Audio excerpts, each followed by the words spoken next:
Okay,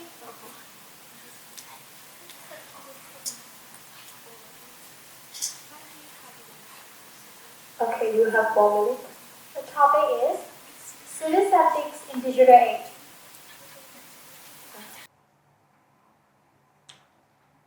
Can you start now? Good morning, ladies and gentlemen. My name is Bhone Paing, and I am a student from CAE28 weekday class. So let's begin.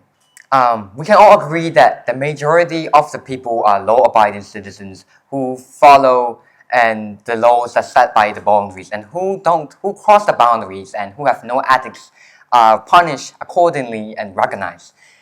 But what if I tell you that there is a chance for them to do everything they want without getting punished?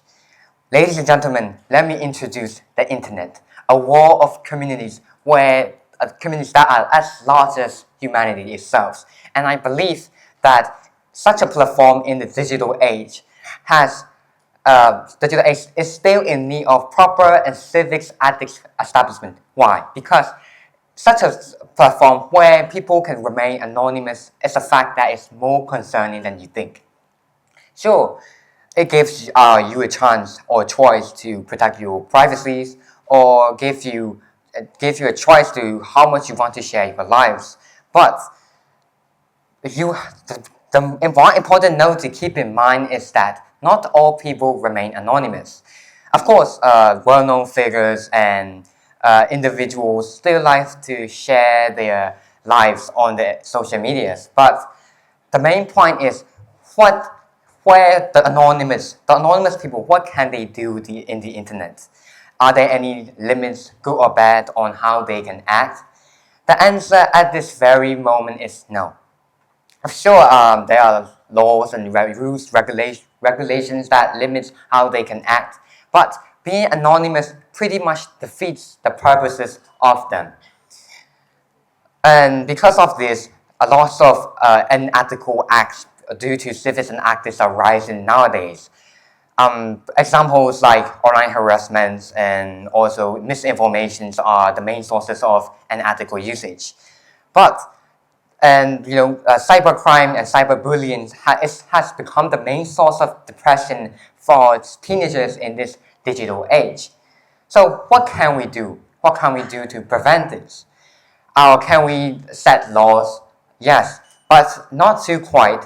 Although in some countries, authorities can set and track using digital footprints, but in other countries like Myanmar, there is not much help when you are getting harassed online, especially when they are anonymous. But one thing to know is that anonymity usually don't follow bad things, because it strictly depends on the attitude of the users.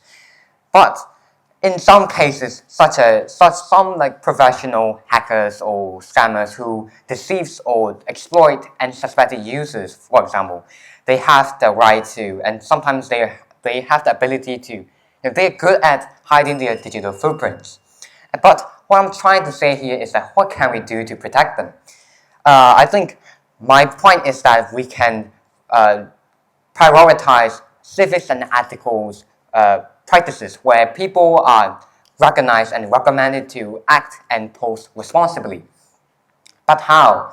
They were given like a prompt every day to post or interact rather than just staying anonymous. In this way, people will not be anonymous anymore, but rather interact, and people can know who they are, so they can't act unethical acts. And we can make them recognize civics and ethics. So, in conclusion, I think that the most important thing is to prioritize and watch out for someone who are anonymous. But the most important thing is you, the user, who must prioritize and who must think that how your action would impact others and to act and interact responsibly. Thank you all for giving me this chance to speak up on the stage.